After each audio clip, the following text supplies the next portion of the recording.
안녕하세요. 앨리스입니다. 오늘은 유형 분석 그 세 번째 시간인데요. 오늘은 조금 특별하게 기존에 했던 그 유형 분석보다 조금 쉬운 버전으로 갈 거예요. 이유는 이제 제가 개념이 어느 정도 좀 정리가 되어 있고 어느 정도 학습이 되어 있는데 점수가 좀 부진하다, 아쉽다 했던 학생들을 주 타겟으로 했었어요. 그래서 이제 내용이 조금 이제 뭐 3등급의 정말 아쉬운 3등급이나 2등급 그리고 좀 1등급의 이제 안정적이지 못한 1등급들 학생을 좀 주상대로 해서 약간 내용들이 그 학생들이 좀 풀만한 것들을 주로 다뤘다면 오늘은 어떤 내용을 이야기할 거냐면 4등급 정도에 머물러 있는 학생 있잖아요. 그 학생들이 이제 한 4개월 동안 어떻게 공부를 해야 하는지에 대해서 조금 지표를 좀 드릴 거고요.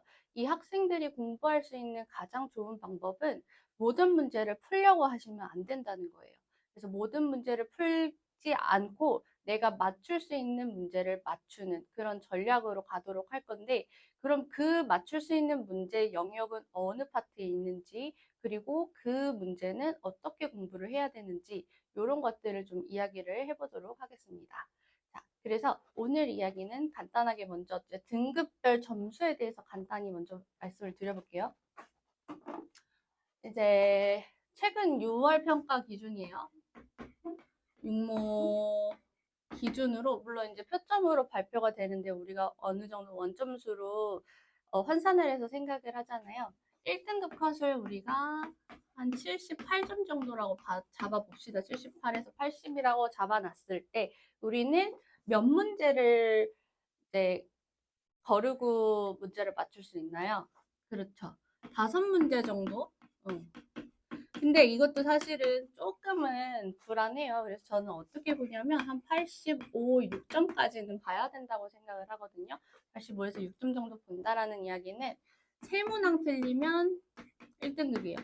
물론 이제 우리가 표점이라든지 100분위를 좀 보는 극상위권 학생들도 있겠지만 그러지 않는 학생들, 내가 1등급을 목표로 한다는 학생들은 세 문제에서 네 문제 이하로 틀리셔야 된다라고 생각을 하시면 되시고, 2등급 같은 경우에는 원래는 이제 이게 한 77점 요 정도 되는데 이제 이번에 어려웠으니까 어떻게 보시면 되냐면 한 69에서 72 정도로 보시면 될 것 같아요. 그래서 이때 이 2등급을 받을 수 있는 학생이 틀릴 수 있는 문항은 7문항 정도 될 것 같네요. 하지만 저는 조금 보수적으로 잡아서 5문항 이 정도까지는 맞춰야 되는 점수 등급 컷이 2등급인 거예요. 그리고 3등급은요? 우리 학생들이 이제 보통 이제 3등급이나 4등급 여기에 좀 몰려있는 학생들이 좀 있을 거예요. 3등급 같은 경우에는 60한 2에서 60한 4점 정도 된다라고 보시면 되시고, 이때 이 점수로 계산을 해주면 9문제? 9문항. 이것도 계속 이제 보수적으로 내려가시면 돼요. 4등급 같은 경우에는 네, 한 50, 한 5점? 요 정도라고 생각을 하셔 봅시다. 그러면 우리가 10문항, 11문항, 지금 다 4점 기준이거든요. 한 요 정도 된다라고 우리가 기준을 잡아보자고요. 무조건 이게 다 맞다라는 건 아니고 이 정도 원점수라고 기준을 잡아놓고 우리가 계획을 좀 세워보자라는 이야기예요. 그러면 제가 항상 이야기하지만 1등급, 난 1등급이 목표야. 만점 목표 말고 1등급이 목표야 하는 학생들한테 풀지 말라라고 하는 번호수가 있겠죠. 그치? 우리가 요렇게 된다라는 난이도의 가정하에서 15번, 22번, 30번 빼고는 다 풀어주세요라고 보통 이야기를 할 겁니다. 뭐 간혹 가다가 이제 여기에서 뭐 13이나 14 중에 하나, 그 다음에 뭐 한 29, 요 정도, 28이나 29, 요거 중 하나, 뭐 요 정도에서 이제 왔다 갔다 하겠는데 어쨌든 세 문제는 일단은 두고 내가 다 못 풀더라도 나머지에서 실수를 내지 말자. 그 이야기를 좀 제가 항상 드리고 있어요. 나머지 문항에서 다 맞추고 만약에 시간이 남으면 그때 도전할 만한 그 문항들을 좀 건드려 보자. 요게 1등급으로 갈 수 있는 가장 현실적인 길이라고 생각을 하시면 될 것 같고요. 그 다음에 이제 여기에서 한두 문제씩 추가가 되신다라고 보시면 돼요. 우리가 객관식 같은 경우에도 이제 15번에서 끝나고 그지? 이렇게 쭉쭉쭉쭉 하면서 15번에서 끝나고, 주관식 같은 경우에도 쭉쭉쭉 가서 22번에서 끝나고, 그리고 선택 과목에서도 어떻죠? 쭉 간 다음에 마지막에 30번 문제에서 끝나요. 근데 예전 30번과 다르기 때문에, 그러니까 다르다라는 말을 좀 오해하시면 안 돼요. 쉽다라는 이야기가 아니라 이전에 비해서 우리가 접근할 만한 거리들이 좀 많이 주어지는 편이에요. 그러다 보니까 30번도 이제 예전보다는 좀 풀만하다, 이런 식의 평가를 좀 많이 받고 있는데, 어쨌든 요는 뭐냐면 내가 이런 식으로 쭉 난이도로 쭉 올라가는 형태의 분포를 보이고 있다라고 얘기를 했잖아요. 그런데 우리 목표는, 지금 오늘 주 타겟 이야기는 4등급 학생 친구라고 얘기했었죠. 이 학생들은 그러면 난 10문제를 틀려야, 10문제를 틀렸잖아. 10문제를 틀렸다라면 어떤 학생이죠? 어디 문제를 틀렸을까? 당연히 여기 문제는 틀렸겠죠. 그리고 이쪽에서 뒤에 4점짜리, 3점짜리 포함해서 한 3, 4문제 정도 틀렸을 거야. 27, 28, 29, 30 요렇게 4문제를 틀렸을 거야. 요 정도 4문제를 틀렸다라고 보시면 여기 앞에서 한 5, 6문제를 더 틀려야 되죠. 15번, 그럼 앞에 한 13, 14 요 정도 틀렸을 거고, 얘도 20, 21, 22 요 정도 틀렸을 거예요. 그러면 4문제, 4문제, 3문제 이렇게 해서 한 11문제 문항 정도를 빼놓으면 어떻게 되죠? 4등급이 나오게 됩니다. 4등급, 11문항 4등급이 나오게 되죠. 그럼 이렇게 4등급인 학생이 대부분일 거예요. 근데 이 4등급인 애들 중에서도 이런 문항들 좀 맞아요. 이런 문제들을 맞추고 간혹 가다가 이런 문제들을 맞출 때가 있습니다. 저 3문제나 맞췄는데요. 그래도 4등급인데요. 뭐가 있죠? 첫 번째, 내가 풀 수 있는데 실수하는 경우예요. 그럼 여기에서 우리가 실수를 하는 건 계산 실수도 할 수도 있는 거지만 이렇게 생각을 해보시면 돼요. 내가 풀 수 있는 문제와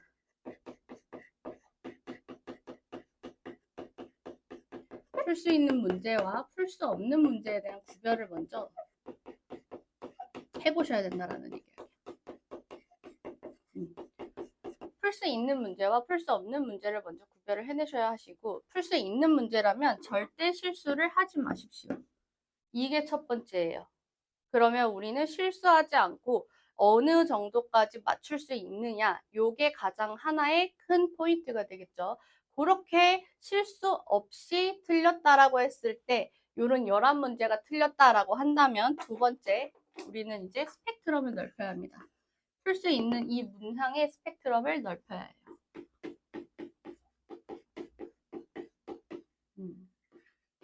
스펙트럼 넓히기. 요 작업을 하셔야 합니다. 스펙트럼 넓힌다라는 거는 우리가 이제 여기에서 5문항에서 7문항까지 올라가기 위해서는 4문제를 더 맞춰야 된다고 했잖아요. 아까 내가 이렇게 이야기했듯이 요 문항들 있죠. 요 문항들을 내가 찍어서든 뭐 해서든 맞췄는데 앞에서 풀어서 틀리면 안 된다고 했잖아. 근데 이제 실수가 없이 여기가 다 메꿔졌다라고 한번 생각을 해봅시다. 요렇게 틀린 게 내가 이렇게 11문제야. 아까 요거 주 빨간색 없이. 요렇게 11문제라고 했을 때 내가 4문제, 맞춰야 하는 4문제가 뭐가 있을까요? 그쵸? 요 정도 되지 않겠어? 요 정도? 혹은 이제 여기서 이제 왔다 갔다 하겠죠. 지난번에도 말씀드렸듯이 15번이라 그래서 반드시 오답률이 1위 이러진 않는다라고 얘기했어요. 여기에서 이렇게 왔다 갔다 해서 2, 3문제 정도는 맞춰주셔야 되시고, 여기서도 한 문제, 여기서도 한 문제, 혹은 여기 왔다 갔다 하면서 2문제 정도 맞춰주실 수 있으셔야 그래도 2등급은 보장받을 수 있다라는 이야기예요. 맞죠? 그러면 내가 여기에 있는 해당하는 요 맥락, 엄청 그 킬러까지는 아니지만 우리가 난이도가 조금 중상, 난이도 중상 되는 문제 있죠. 난이도 중상. 요 정도 되는 이 문항에 대해서는 어떻게 문제를 공부를 해야 하고 어떻게 맞춰야 되는가에 대한 솔루션입니다. 중요하죠? 뭐가 있지? 수능의 목표가 뭐예요? 수능 목표가 뭐예요? 수학 능력 시험이지. 우리가 고등학교까지 쭉 교육을 받아왔을 때 대학교에 갈 때 어느 정도 적절한 그런 지식 수준이 이루어져 있는가를 평가하는 공부입니다. 아니, 시험입니다. 그렇기 때문에 이 수능 자체의 목표는 그동안의 교육에 대한 내가 잘 이해를 했는가에 대한 평가죠. 그래서 우리가 이 수능에서 어떤 그 전 지표가 될 수 있는 시험 범위를 줍니다. 그게 뭐죠? EBS 교재죠. 다들 우리 EBS 교재 다들 푸시잖아요. 수능 특강이랑 수능 특강, 그 다음에 수능 완성 이렇게 보시죠. 요렇게가 EBS 연계 교재고 다른 과목도 마찬가지겠지만 수학도 50%의 연계 비중을 차지하고 있습니다. 되시겠죠? 그러면 우리가 50문항, 아니 30문항 중에서 15문항 정도는 이렇게 그 수능 특강이나 수능 완성, 즉 EBS 교재에서 나온다라는 이야기인데, 그럼 이 문항에 대해서 다 맞춘다고 했을 때 4등급이 그대로 있을 것인가에 대한 고민을 해보자라는 이야기예요. 맞아요. 그래서 이 내가 하고 싶은 말은 이 50%가 그 이론적으로 보면 50점이잖아. 내가 이 수능 특강에 나온 문제를 다 맞춘다라고 가정을 했을 때 애는 이론적으로는 4등급에 든다라는 이야기예요. 근데 맞을까요? 조금의 말에 어폐가 있죠. 난이도도 다 각각 다를 것이고. 그러면 우리는 이 수능 특강이나 수능 완성이 문제가 어떤 난이도로 수준으로 출제가 되는지, 그쵸? 이거를 생각해 볼 수 있으셔야 돼요. 어떤 난이도 수준으로 출제가 되는지. 우리가 보통 뒷문항으로 갈수록 어려워진다라고 이야기를 했어요. 그런데 내가 아까 얘기했듯이 2등급 15번, 22번, 30번 풀라고 했나요? 풀지 말라고 했죠. 그러면 나머지 문항은 다 맞춰야 된다는 건데, 그 나머지 문항에서 문제를 틀리기 때문에 등급이 1등급이 올라가지 않는다는 거예요. 그러면 결국은 그 말은 뭐예요? 수능 특강, 수능 완성이 이 앞에서 문항이 출제가 된다라는 이야기겠죠. 맞아? 실제로 그래서 이제 EBS에서 항상 발표를 합니다. 모의고사나 수능을 보고 나면 어느 정도의 연계가 이루어져 있는지, 그리고 이제 실제 그 수능 특강과 수능 완성 교재에서 어떤 문제가 인용이 되어서 어떤 식의 변화 과정을 거쳤는지, 예를 들어 뭐 조건 해석에 대한 거, 아니면 여기에서 아이디어나 발상, 혹은 이제 문제 자체의 그 형태, 이런 것들에 대해서 어떤 연계가 이루어져 있는지를 문항별로 자세히 쪼개게 됩니다. 그렇게 되었을 때 많이 나오는 그 비중을 차지하는 부분이 여기에요. 여기 구간입니다. 물론 이 앞에도 있어. 한 5, 6, 7, 8번대 3점짜리, 그죠? 요쪽이라던가 16, 17, 18, 한 17번, 18번 요런 라인, 그 다음에 요 앞에 한 25, 26, 27 요런 라인에서도 물론 나오긴 합니다. 그거는 이제 개념적으로 잘 이루어져 있는가에 대한 이해를 먼저 물어보는 거기 때문에 실질적으로 나와서 연계가 되었다라고 해도 우리가 크게 와닿지 않아요. 하지만 약간 난이도가 있는 문제, 예를 들어 20번이라던가 아니면 뭐 13, 14번 요런 번호 형태에서 수능 특강이나 수능 완성에서의 생각했던 발상, 그런 방향들이 비슷하게 출제가 되는 경우에는 이 EBS 문제를 우리가 공부를 했냐 안 했냐가 굉장히 중요하게 됩니다. 그래서 여기에서 내가 문제를 여기 다루고 있는 내용이 어떤 발상을 포인트로 가지는가 에 대한 이해도만 높인다 하더라도 실제로 시험장에 갔을 때 이거 어디선가 봤던 문제인데 라고 하는 그 익숙함이 주는 편안함, 그리고 좀 시험 굉장히 긴장감이 많이 밀려오잖아요. 그 긴장을 조금은 풀어줄 수 있는 그런 계기가 되어서 좀 더 시험을 자신감 있게 풀어낼 수 있다라는 그런 긍정적인 효과를 가질 수 있다라는 거죠. 그래서 오늘의 이 4등급 친구들, 오늘의 주제는 4등급 친구들의 2등급 이상에 대한 전략으로 EBS 교재, 뜯기, 뜯어먹기 이렇게 하고 싶은데 일단 뜯어보기, 뜯기 정도. EBS 교재에 대한 이야기를 좀 해볼 거예요. 되셨나요? 그래서 작년 수능에서 어떤 문제가 이제 어떤 발상 포인트가 있었고 그게 실제 시험에서 어떻게 반영이 되었는지를 좀 이야기를 해드린 다음에 6월 모의고사에서 나왔던 어떤 한 문항을 가지고 그게 수능 특강에서 어떤 식으로 미리 출제가 되었었다. 이거에 대한 발상 포인트나 아니면 문제 형태가 어떤 식으로 나왔다. 이런 것들을 좀 말씀을 드려보도록 할게요. 작년에 21번 문제를 좀 먼저 볼 거예요. 24학년도 수능 있죠. 수능 21번 문항을 보시면 제가 이거 한번 얘기한 적 있을 거예요. 고1 관련된 개념이 너무 크게 나왔다라고 이야기했던 사실 그런 문항이었는데 이 내용이 수원에 해당하는 내용이었죠. 그래서 문항을 좀 먼저 살짝 살펴볼게요. 오늘은 이제 문제를 풀어줘서 이렇게 한다라기보다는 어떻게 생겼는지를 먼저 좀 보고 이 EBS를 좀 위주로 좀 먼저 설명을 해드릴 거예요. 자, 그래서 여기에 21번 문제가 어떻게 생겼냐면 일단 양수 A가 있었고 X가 마이너스 1 이상에서 정의가 되고요. fx의 생김새가 어떻게 생겼냐면 범위를 나눠줬는데 하나는 2차 함수고 얘가 마이너스 1부터 6까지라고 줬습니다. 그리고 다른 나머지는 로그 함수를 줬거든요. 로그 4의 x 마이너스 5고 이렇게 준 다음에 이렇게 범위를 쪼개진 fx를 줬죠. 그런 다음에 t가 어떤 미지수 t가 있는데 이 미지수 t에 대해서 닫힌 구간 마이너스 t 마이너스 1부터 t 플러스 1이라는 어떤 구간에서의 fx의 최대를 gt라고 정의를 하겠다. 이렇게 문제를 줬어요. 됐죠? 이랬을 때 구간 0부터 무한대까지에서 gt의 그러니까 이 최대의 최소인 거죠. 이거의 최소를 구하라고 했어.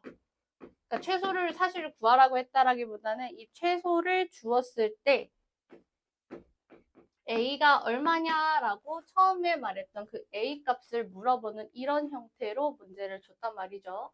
그래서 이 문항이 사실 이제 연계를 EBS에서 발표를 했는데 EBS에서는 어디에서 나왔냐면 EBS에서 수능 완성에서 나왔어요. 수능 완성. 이거는 이제 다 공통이거든. 수원, 수투 공통된 부분이라서 뭐 확통이나 미적분이나 기하나 다 공통으로 들어가져 있는 파트입니다. 그래서 15페이지에 33번으로 나오게 되었고요. 이때 이제 문항 제가 옆에 띄워드릴 거고 이제 일단 내용만 좀 적어볼게. 얘는 어떻게 내용이 나왔냐면 제가 여기 패드에다 넣어왔어요. fx가 똑같이 함수를 정의를 할 건데요. fx가 이번에도 로그를 줬어. 로그 3의 9x-9 이렇게 준 다음에 범위를 당연히 줬겠죠. 그리고 다른 범위에서는 이번에는 지수로 줬어요. 6-x. 그래서 x가 4 이상. 자, 어떤가요? fx 똑같이 주어졌다. 그쵸? 저기에서는 2차 함수를 주고 여기에서는 지수와 로그 함수를 번갈아 가면서 주었다는 거. 그리고 이번에도 마찬가지로 그러니까 x의 범위에 미지수 t를 줍니다. 그래서 t보다 크고 t 플러스 2보다 작은, 물론 포함, 이때의 함수 fx의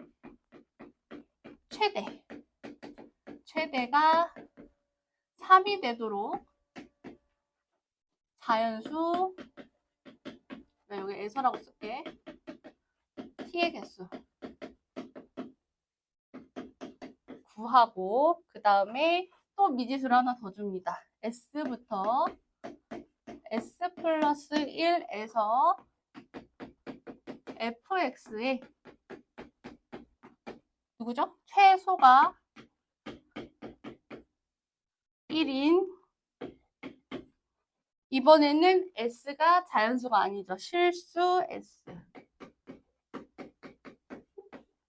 곱을 B라고 했을 때 각각을 구하라 라고 했어요.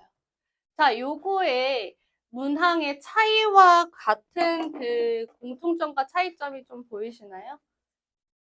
일단 첫 번째, fx를 나눠서 준 건 똑같았어요. 그리고 어떤 주어진 닫힌 구간의 범위 안에서의 최대 최소를 발견한다라는 그 발상 포인트가 같았죠. 자, 그 발상 포인트를 좀 적어볼게. 발상 포인트예요. fx를 분리시켰죠. 구간에 따른 정의가 같았고, 그리고 어떤 미지수 t를 포함한 영역 내에 최대 최소. 이게 1번, 이게 2. 최대 최소. 자, 요 정도 뽑아낼 수 있을까요? 요 정도? 그래서 물론 여기에서는 지금 최대가 3인 거 하나 찾으라고 했고 최소가 1인 거 찾으라고 했어. 그 두 개를 찾아야 된다. 그치? 이거는 두 가지를 찾아야 된다라는 거를 줬고, 그리고 여기에서는 최대 하나만 줬다라는 차이가 있죠.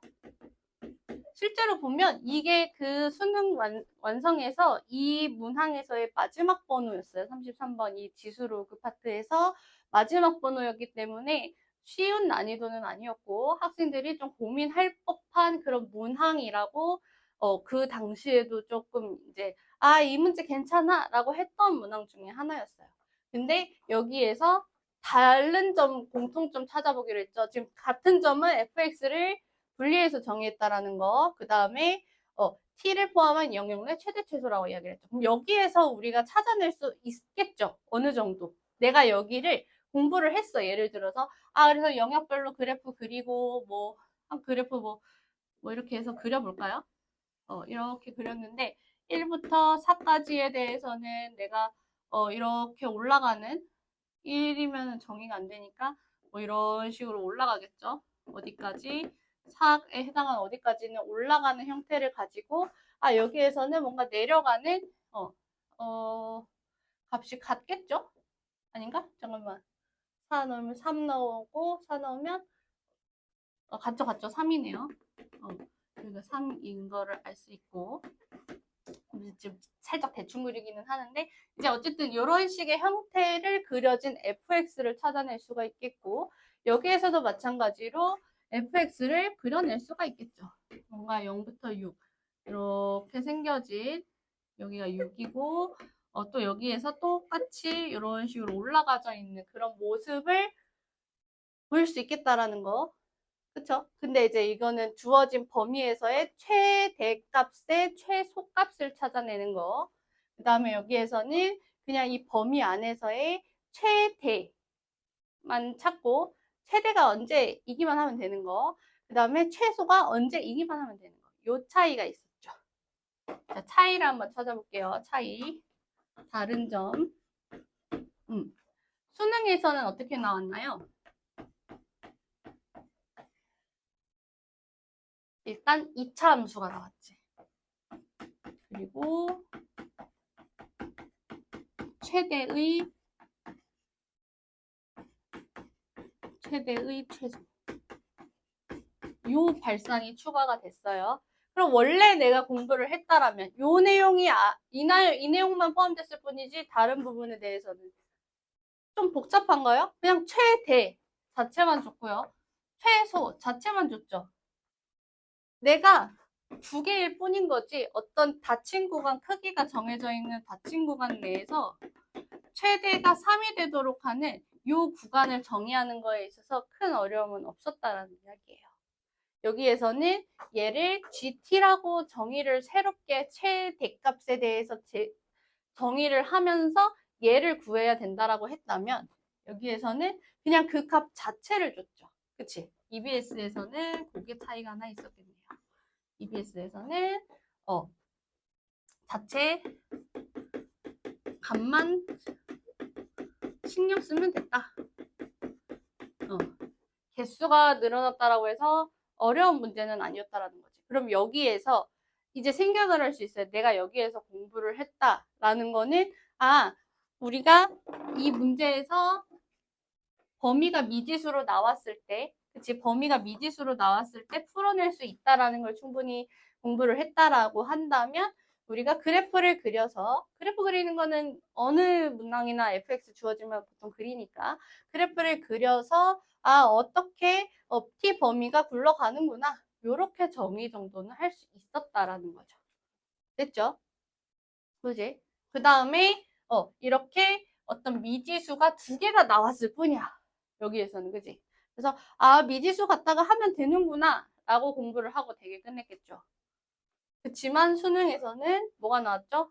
2차 함수, 그 다음에 최대의 최소, 이게 약간 고1 내신스러운 문제였어서 그래서 이제 이 문항이 조금 생각할 거리가 있었다. 사실상 아까 제가 말씀드렸듯이 4등급에서 2등급 올라가려면 21번 문제 맞춰야 될까요? 이거 오답률이 7이야. 그러면 내가 어려운 순으로 틀렸다고 했을 때 7개 틀려야 돼. 딱 마지노선에 걸쳐진다라는 이야기거든. 아까 우리가 2등급이면 7개라 그랬잖아, 문항이. 딱 2등급에서 걸쳐집니다.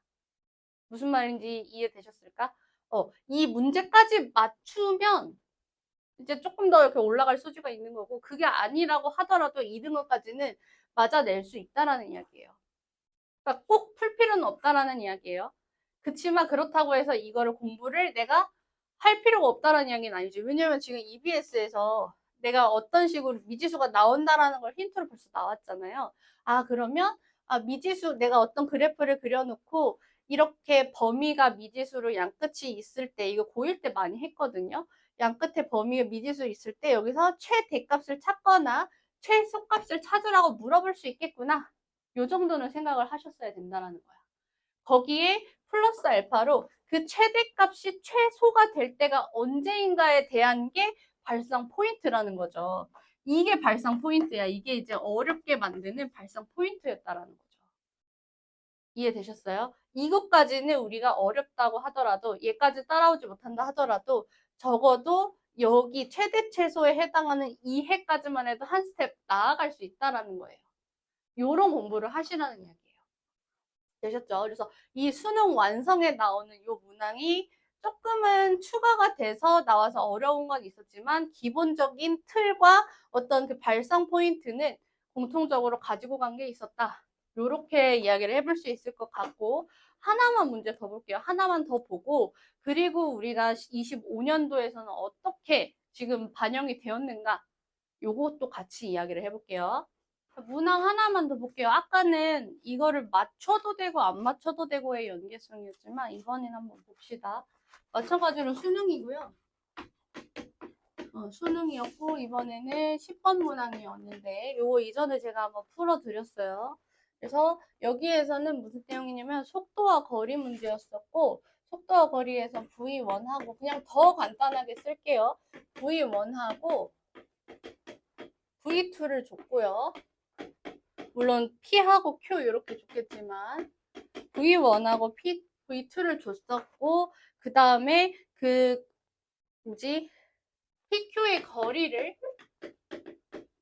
PQ 거리를 우리가 FT라고 정의한 다음에 이때 이 FT의 개형을 증가, 감소, 증가 이런 식으로 형태를 주면서 이때 어떤 A부터 0부터 시작을 해서 이때 여기가 A였고 이때 여기가 B였고, 그리고 Q가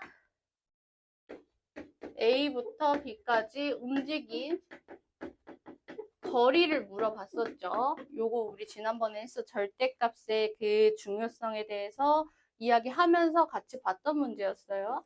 이게 어디에 나왔냐면 수능특강, 24학년도 수능특강 똑같이 나왔거든요. 자, 어디 아까 무슨 색으로 했었지? 연두색으로 했었나? 기억이 안 나네. 근데 사실 색깔은 중요하지 않아요. 노란색으로 그냥 할게요. EBS에서는 수능특강에서 나왔고, 수능 특강 수2에 있었겠죠, 당연히. 수2에 99페이지에 8번. 자, 요게 뭐냐면 레벨 2예요. 레벨 3도 아니고 레벨 2에서 나왔던 문제가 출제가 되었던 거고, 여기서 보시면 똑같이 P1, P2를 줬어요. 그래서 V1을 3차로 줬고, V2를 이렇게 줬거든요.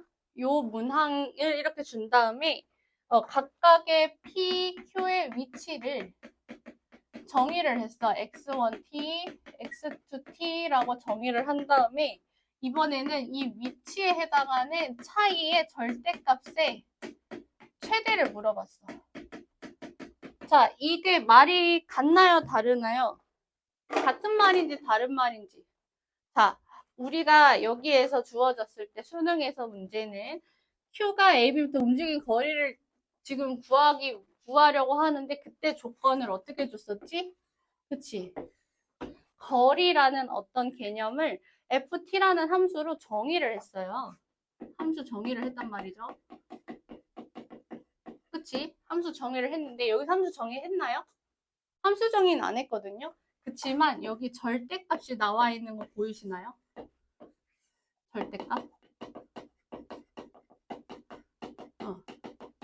절대값 보이시나요? 지난 시간에 이야기했었죠. 발상 포인트가 뭐지?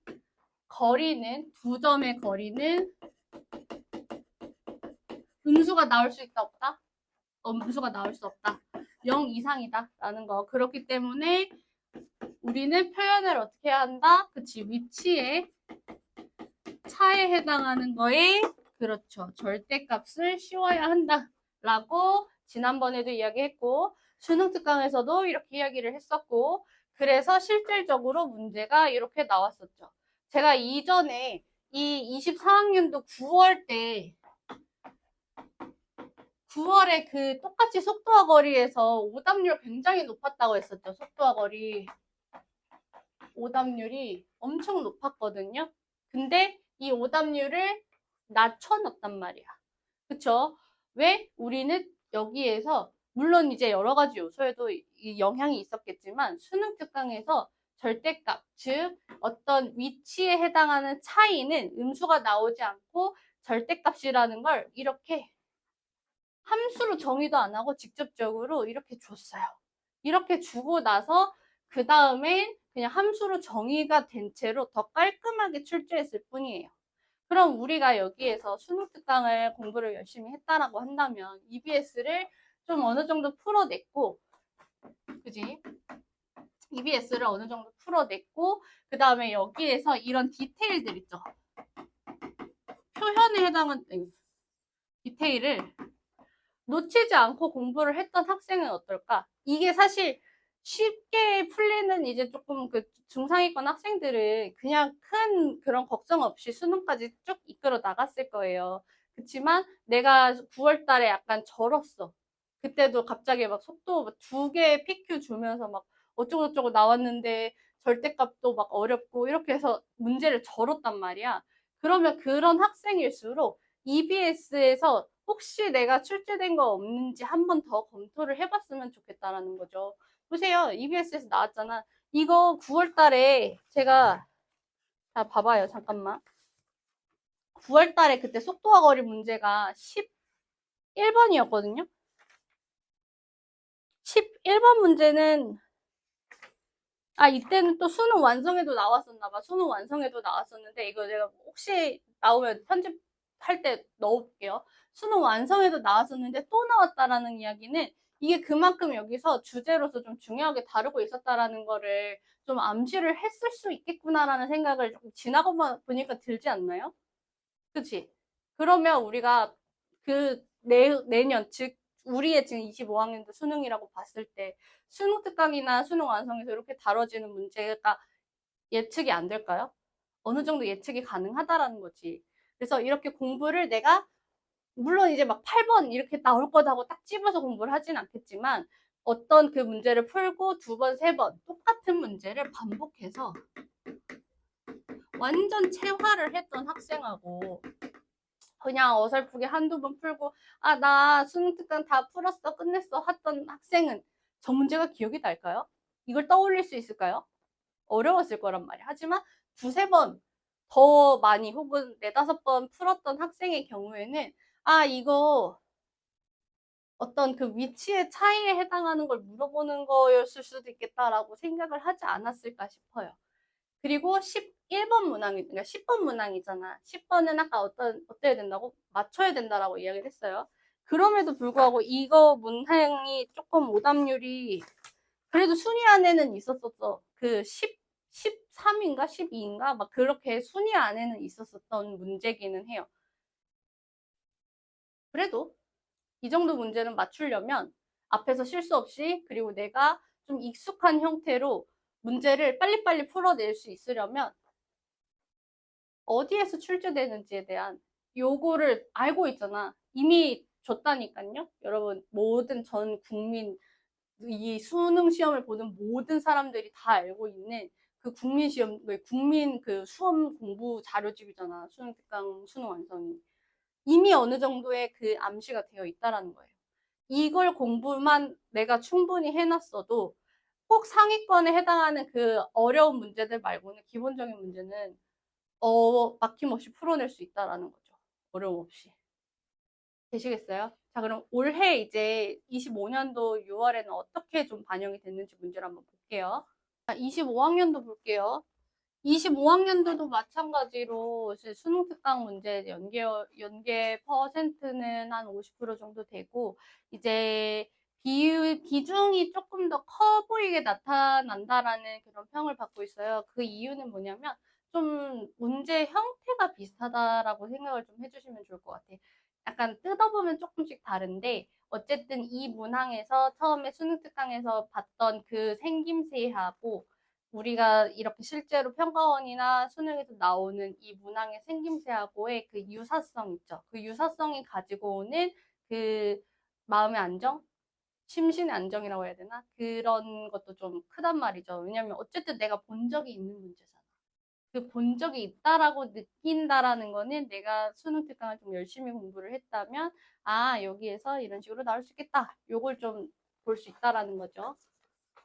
그래서 25학년도 6월에 10번을 좀 볼게요. 10번은 이제 수원에 해당하는 삼각함수 활용 파트고요. 그지? 그래서 어떻게 주어졌냐면 어떤 삼각형의 ABC를 주면서 이때 외접원의 넓이가 9파이라고 줬어. 외접원의 넓이가. 그러면 이제 외접원의 반지름은 우리는 3이라는 거를 알겠죠. 이런 상태에서 갔을 때 조건 두 개를 딱, 딸랑 두 개를 딱 주고 끝낸단 말이야. 물론 물어보는 뭐는 있겠지만. 그래서 3 사인 A하고 2 사인 B하고 똑같대. 요렇게 줍니다. 그 다음에 나 조건에서 코사인 A하고가 아니라 코사인 B하고 코사인 C하고 똑같대. 자, 이 문제를 우리가 어디서 봤냐면 수능 특강에서 또 나왔어요. 수능 특강 어디냐면 65페이지. 지금 계속 문제의 유사성을 보는 거예요. EBS 수능 특강 65페이지에 보시면 이게 4번이거든요. 이거는 레벨 2고 어떻게 문제가 주어져 있냐면 그냥 ABC 그냥 뜬금없이 ABC가 만족시킨다 이런 것도 나와 있어. ABC가요 가나 조건을 줍니다. 가에서는 사인 A하고 사인 B하고 아니지 사인 C하고 같다라고 이렇게 줍니다. 됐죠? 그 다음에 나 조건에서는 코사인 A하고 2코사인 B하고 더했을 때 3코사인 이렇게 줍니다. 그 다음에 넓이를 줍니다.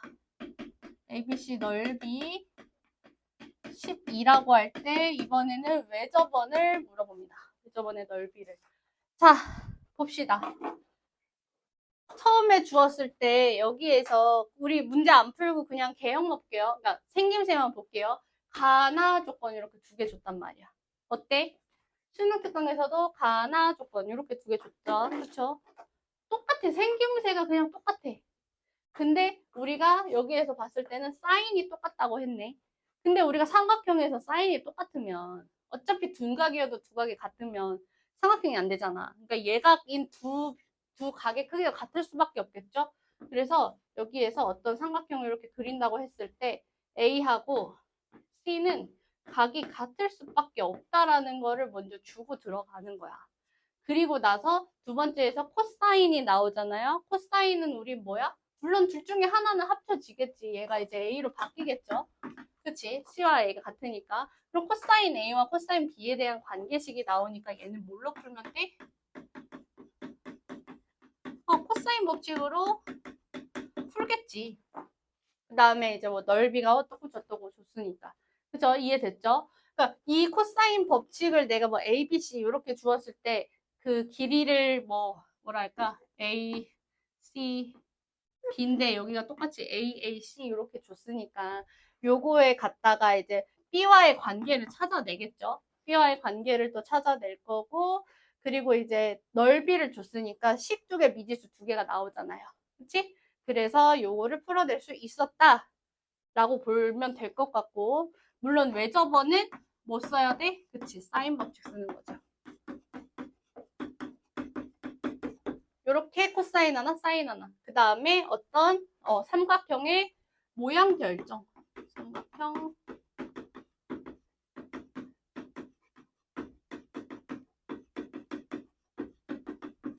삼각형의 모양을 결정하는 것까지 요 정도로 우리가 수특에서 다뤘단 말이죠. 그걸 내가 열심히 공부를 한 입장에서 자, 다시 문제로 가볼게요. 자, 어때요? 이번에는 사인이 뭐가 조금 다르네.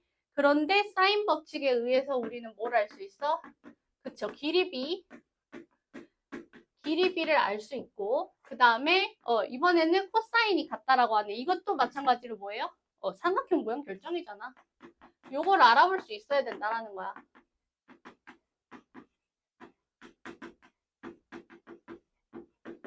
뭐 1대1이고 뭐고 이런 걸 떠나서 각이 그 삼각비의 값이 같다면서요.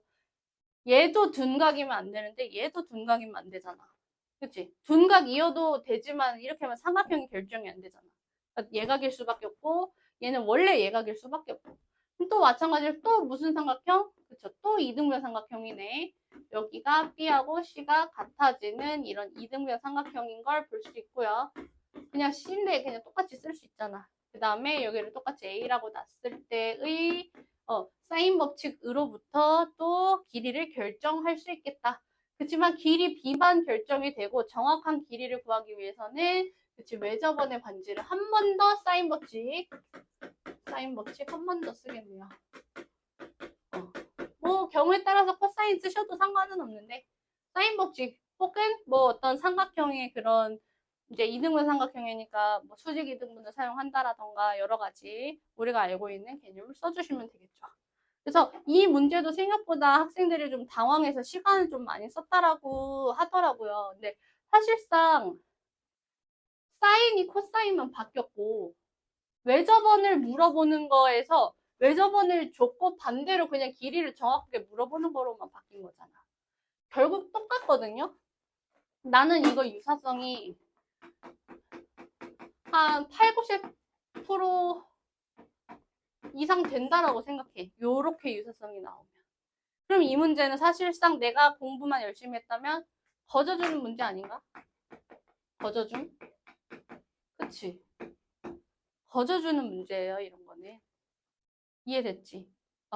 그래서 우리가 이런 문제들은 기본적으로 맞출 수 있으려면 아까 똑같이 이야기하는데